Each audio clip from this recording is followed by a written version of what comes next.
Welcome to Hopeful Moments 1. Have you ever encountered people who believe the whole world revolves around them? Those who make outrageous demands, treat others poorly, and think they're always right, even when reality proves them wrong? They believe that by simply raising their voices, they'll get whatever they want, but sometimes, life has a way of teaching them a lesson they won't forget. Today, we bring you 3 stories you won't want to miss. A rude customer who tries to bully a service worker, only to face an unexpected backlash. A stubborn mother who believes the law will bend just because she yells louder, only to end up humiliating herself. And an arrogant teenager who thinks he's invincible until he makes the biggest mistake of his life, challenging a professional fighter. 5 lessons, 5 incredibly satisfying moments of karma in action are waiting for you. Get ready, because the most satisfying moments of justice start right now. Story 1, the HR manager's strict rules backfire. At this company, creativity isn't just about groundbreaking ideas, it's reflected in the way employees work. There are no rigid schedules, no one is forced into the traditional 9-to-5 grind. Employees have the flexibility to start their day a little later or finish later, as long as deadlines are met and quality is maintained. This model fostered a highly motivated and productive work environment. By allowing employees to work at their own rhythm, they felt more comfortable, creative, and committed. Not everyone is at their best in the early morning, some think more clearly at night, while others are most energized midday.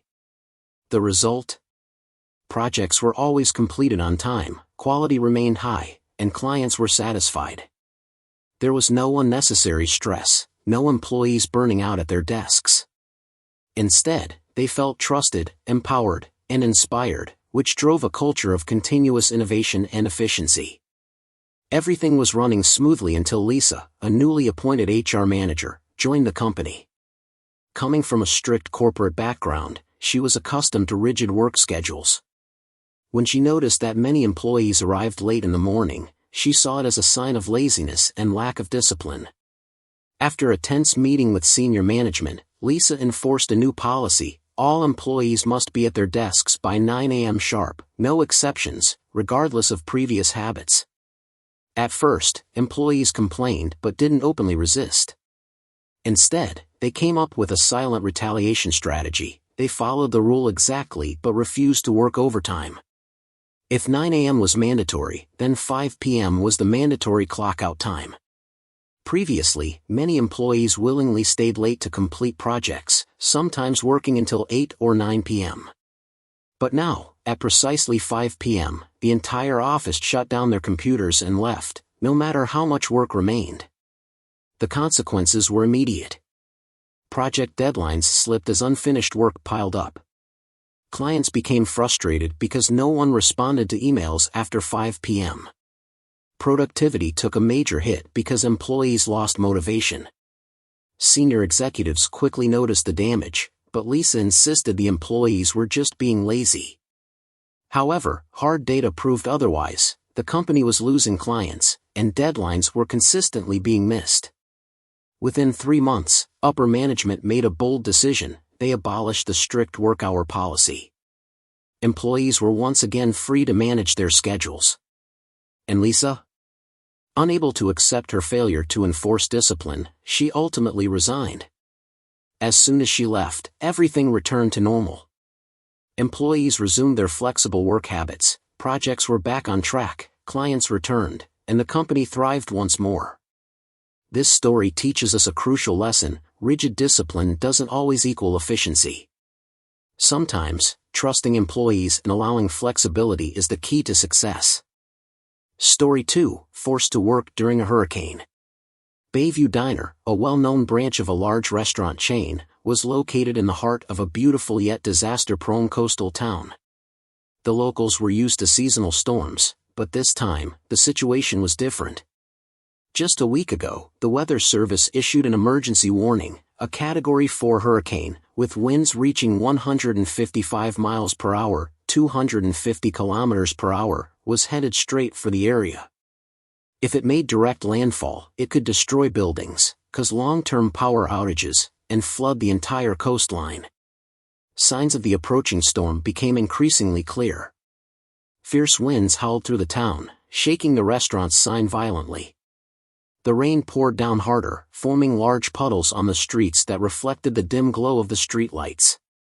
People rushed to evacuate, families hurriedly packed their belongings into cars, children cried as they were woken up in the dead of night. Inside the restaurant, tension was thick in the air. Employees exchanged worried glances, occasionally peering out the window, where powerful gusts made the streetlights tremble. Some anxiously stared at their phones, refreshing storm updates, while others silently hoped the management would announce an early closure. But the management had yet to make a decision, and that marked the beginning of the chaos that was about to unfold. The atmosphere inside was suffocating. Anna, a waitress, checked her phone for news updates. Authorities had issued a voluntary evacuation order, urging residents to leave before the storm intensified. "Are we closing early?" Anna asked. "No, Mark," the shift manager, shook his head. "The corporate office hasn't given permission. But the highways are going to be jammed. If we don't leave soon, we won't make it out in time." Jake, the head chef, protested. "Anyone who wants to leave is free to go, but don't expect to have a job after the storm." Mark replied coldly. The employees stared at each other, shocked. They were being threatened with job loss simply for wanting to protect themselves and their families. Some tried to keep working, but the weight of fear hung heavy over them. By the afternoon, Sarah, a longtime employee, whispered to a colleague, "If they don't care about our safety, why should we care about their profits?" Her words sparked a silent rebellion. 5 employees called in sick. 3 handed in their resignation letters on the spot. The rest simply didn't show up for their next shift. That evening, Mark felt like he was trapped in a nightmare. The restaurant was eerily quiet, gone were the usual chatter and laughter of customers. Only the sound of the wind howling through the cracks and the relentless pounding of rain against the windows remained. Outside, the streets were nearly deserted, save for a few cars speeding away, desperate to escape before the storm hit. Inside, things were just as bleak. Only 3 people, including Mark, were left to run the entire restaurant. Mark had to wash stacks of dirty dishes himself, water splashing onto his already soaked apron. He hurriedly wiped down tables, his hands trembling, whether from the cold or from stress, he wasn't sure. He became a waiter, serving the few remaining customers, all while suppressing the urge to yell, "Go home! Get out of here!" But the scariest thing of all was the storm outside. The wind screamed like a wild beast, threatening to shatter the glass windows. The restaurant sign swung violently, creaking ominously. The streetlights flickered, warning of an imminent power outage. Thunder roared, shaking the entire building, making the few remaining employees flinch in terror. At that moment, Mark realized, this was no longer about work. It was about survival. Then, the restaurant phone buzzed with an urgent notification from the corporate office. Mark grabbed it and read the message that should have come hours ago. All locations in the storm zone are permitted to close immediately. He laughed, a bitter, hollow laugh. But by then, it was too late. There was no staff left to run the restaurant. Most employees had already walked away, disgusted by how little their safety was valued. Mark stood in the middle of an empty restaurant, staring out the window, watching as the storm swallowed the town whole. When the storm finally passed, the damage was irreversible. The company lost a significant number of skilled employees, forcing them to recruit and train replacements from scratch. Their brand image took a major hit, as word of the incident spread through the local community. Customers criticized the company, accusing them of valuing profits over their employees' lives. In the aftermath, the corporate office changed its policy. From then on, all restaurants in storm-affected areas would close days in advance to ensure employee safety. This story is a powerful reminder of the strength of unity. If each employee had only looked out for themselves and accepted the mistreatment, the company would have never learned its lesson. But when they stood together, raised their voices, and took action, even the highest authorities were forced to take notice. A business may survive on profit, but it only thrives sustainably because of its people. A ruthless policy can not only drive employees away but also destroy workplace morale, erode loyalty, and even damage the company's reputation. Managers may believe they are the ones making decisions, but the true foundation of any organization is its collective workforce. No one can run a company alone, every cog in the machine must function smoothly. If employees are treated as mere numbers, the company will inevitably face consequences. And the most important lesson?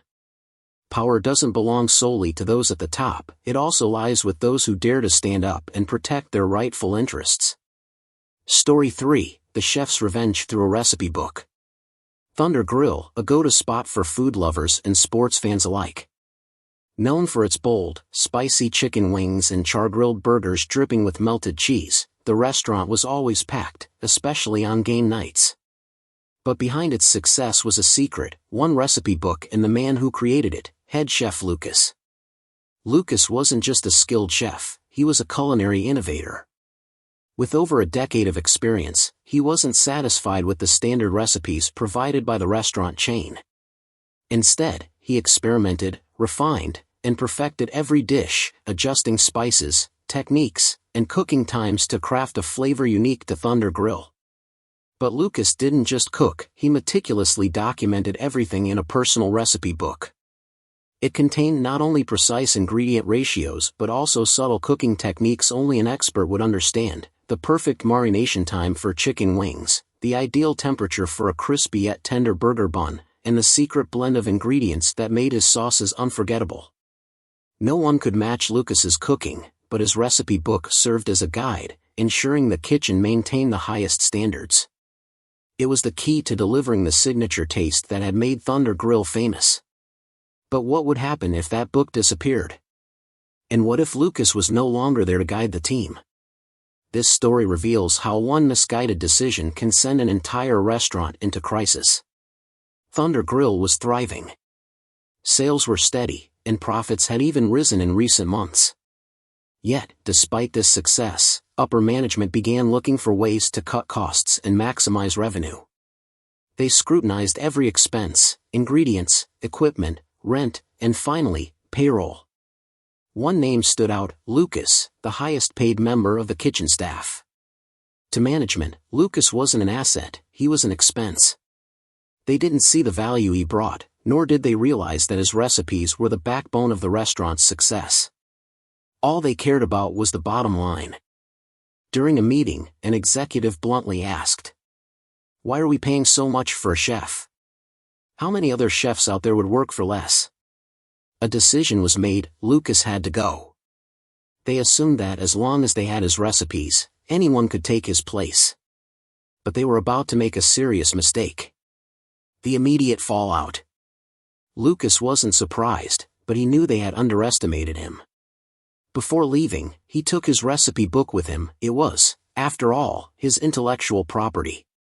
At first, Thunder Grill operated as usual. But within days, problems began to surface. The spicy chicken wings no longer had the same kick. The burgers were dry and lacked the signature juiciness. Service slowed as new chefs struggled without precise recipes.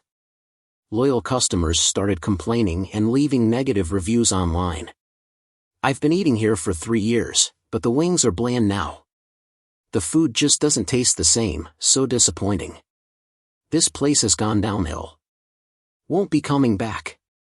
Sales plummeted. Management scrambled to fix the situation, hiring a new chef, but no one could replicate Lucas's signature flavors. Panicked, they reached out to him. "Lucas, we realize we made a mistake. Will you come back? We're willing to increase your salary." But by then, Lucas had already moved on. The comeback. Lucas wasn't bitter or defeated by his firing. In fact, he had been planning something for a long time, his own restaurant, where he could create freely without corporate restrictions. With savings and a few small investors, he secured a location just a few blocks from Thunder Grill.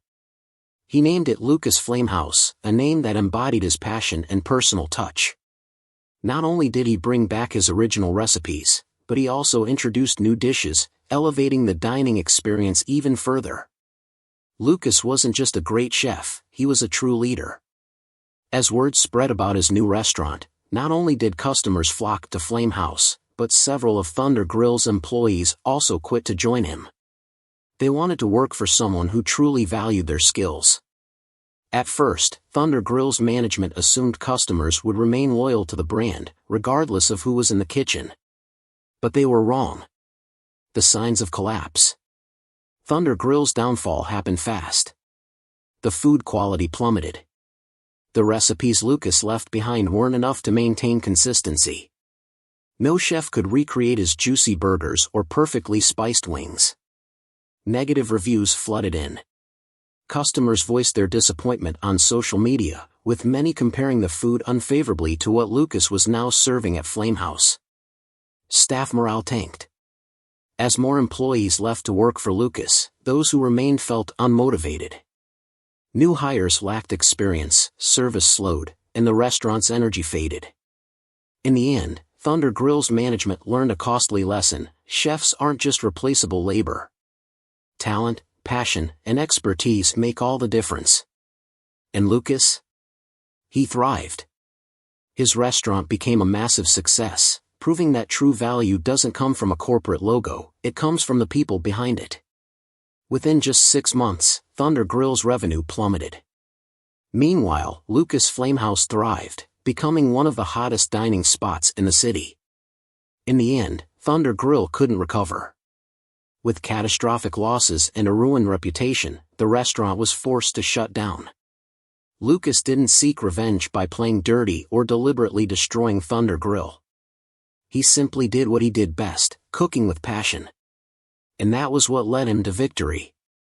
Never underestimate the value of a talented individual. A brand cannot succeed without the people behind it. The key takeaways. Talent cannot be easily replaced. A recipe can be written down, but the skill and dedication of a chef cannot. Reckless cost-cutting can lead to disaster. The restaurant saved on Lucas's salary, but the price they paid was their reputation and revenue. Appreciate those who bring value. Had management recognized Lucas's contributions, they might still have a thriving restaurant. True talent will always find a new path. Lucas didn't just overcome adversity, he became more successful than ever. Never underestimate the person who built your success. Story 4, fired for taking a vacation, but got the perfect revenge. David, a talented communications specialist, worked at Media Corp, a major media company in the industry. With passion and dedication, he consistently excelled in his job, even as his workload kept increasing. However, the pressure became overwhelming. Every day, he worked from 8 a.m. to 9 p.m., juggling multiple roles that should have been handled by at least 2 or 3 people. He repeatedly approached his boss with concerns. The workload is too much. I need additional staff or at least a raise that reflects my contributions. The company is growing, but I'm burning out. But the only responses he got were, "We don't have the budget for that. You're doing great. Keep up the good work." Over time, David felt like nothing more than a tool, exploited to the limit. The betrayal. After months of relentless work, David couldn't take it anymore. He requested a 1-week vacation to recover his health. His boss reluctantly approved it, but it turned out they had other plans. When David returned, he was stunned. His desk had been taken over by a new employee. A replacement had been hired behind his back. His boss called him into the office and said, "We've realized it's time for a change. You won't be in your old position anymore, but don't worry, we need you to train the new hire." David was in shock. After all his dedication, they had quietly replaced him while he was away. He realized he had no future at this company. The perfect revenge. Instead of getting angry, David remained calm. He agreed to train the new employee, but on his own terms. He only taught them outdated methods, leaving out all the modern strategies he had developed. He withheld his personal workflow optimizations, making it impossible for the new team to keep up. He walked away with a smile, knowing the real nightmare for the company was just about to begin. The aftermath. Within a month, cracks began to show. Deadlines were constantly missed, and clients started complaining about inefficiencies. Marketing campaigns flopped because the new employees didn't understand the real strategy behind them. Upper management came under fire from both clients and stakeholders. David's former boss panicked and reached out. "David, can you come back? We need you. We're willing to discuss a raise." But by then, David had moved on. He was hired by a bigger media company, with double the salary and a proper support team. From afar, he watched MediaCorp crumble, losing key clients, suffering a damaged reputation, and sinking into a full-blown crisis. As for his former boss, fired for mismanaging employees. The price of poor leadership. In the end, the company paid the ultimate price for failing to value a great employee. Key lessons. Employees are not machines. If they're overworked and unsupported, they will leave. Failing to appreciate talent can destroy a company. Replacing skilled workers isn't as simple as swapping out equipment. A great employee doesn't just do tasks, they create value. Losing them costs far more than companies realize. Poor leadership can ruin an entire business. One bad decision can trigger a full-blown crisis. Talented people will always find better opportunities. They don't need the company needs them. Never underestimate an employee who helped build your success. Story 5, The Ridiculous Uniform Demand. Mark had been working at Grand Vista Hotel for nearly 2 years. The job wasn't perfect, but he did his work well and always completed his shifts responsibly. However, the hotel had a policy of forcing employees to work overtime for free, especially during peak seasons. Management constantly pressured staff to take on extra shifts without prior agreement. One day, Mark was called into the manager's office. "Mark, we need you to cover the night shift this week." "I'm sorry, but I can't. My contract only includes morning and afternoon shifts. You should be more flexible. We need dedicated employees, not people who just do the bare minimum and leave. I always fulfill my responsibilities. If you want me to work extra hours, I should be compensated accordingly." The manager was unhappy with Mark's response. But instead of discussing the issue, they chose a cowardly approach: silent firing. The silent firing. Mark suddenly noticed that his work schedule had disappeared. No official notice, no email, no explanation. When he asked about it, the only response he got was, "We're reorganizing the schedule." But a week passed, then another, and still, no shifts were assigned to him. Mark understood, they were trying to force him to quit voluntarily. The ridiculous email. Months later, Mark received an email from the hotel. "Hello Mark, please return your hotel uniform within 7 days. Failure to do so may result in legal action." Mark burst out laughing. They had silently fired him, but now they were suddenly worried about an old uniform? According to his contract, Mark wasn't required to return the uniform. If the company wanted it back, they had to come and collect it themselves. So, he responded with a polite but subtly sarcastic email.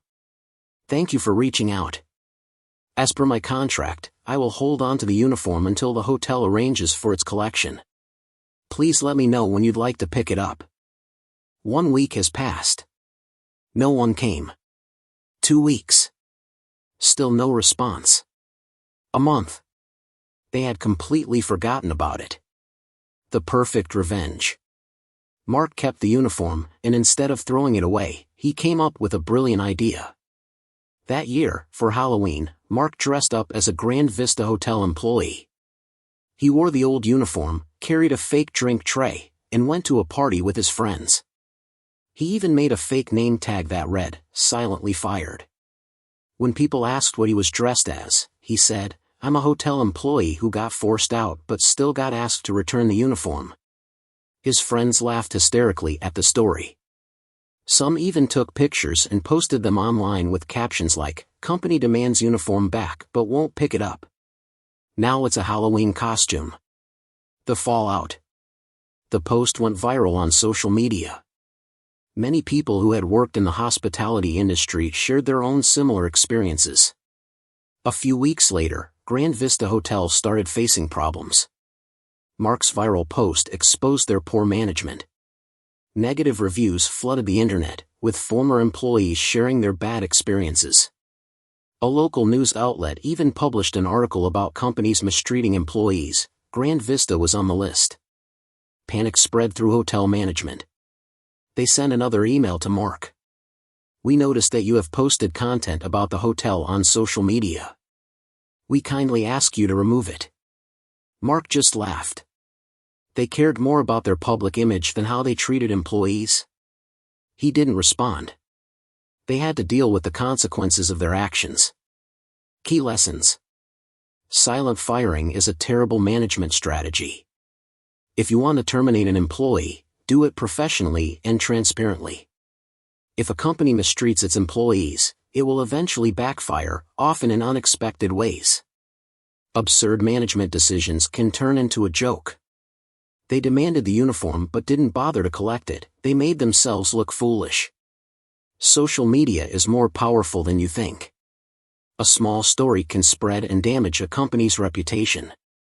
Never underestimate the people you mistreat. One day, they might make you regret it. The bigger picture. Although these stories happen in different industries, from restaurants to media companies to hotels, they all share a common theme. When an organization undervalues its employees, consequences are inevitable. Rigid and inflexible policies can destroy a positive work environment, like in Lisa's story about strict work schedules. Greedy and short-sighted decisions can make a company lose top talent, like how Thunder Grill fired Lucas and nearly went bankrupt. Failing to care for employees' well-being doesn't just create dissatisfaction, it can lead to a full-scale rebellion, as seen in the hotel's silent firing or when restaurant workers collectively refuse to work during a storm. Neglecting veteran employees can collapse an entire system, as seen when a media company lost its best worker. The core lesson. A company can only thrive when it respects, listens to, and values the people who contribute to its success. Employees are not just gears in a machine, they are the driving force that keeps it running smoothly. When mistreated, they won't just sit quietly and accept it. They will fight back, leave, or even become direct competition. At the end of the day, companies can replace a position, but they can't always replace a person. A message to employees. Know your worth. Don't let a company or a manager treat you as a disposable part. If you're being mistreated, don't be afraid to stand up for yourself, whether by pushing back, leaving, or creating your own opportunities. A message to managers. True leadership comes from understanding, not control. A great leader listens, adapts, and creates a workplace where employees feel valued. If you treat employees as disposable, you will lose more than just a worker, you will lose your company's future. A message to everyone. Success doesn't come just from hard work, it also comes from making the right choices. Work where you are respected. If you're not, have the courage to leave and create your own path.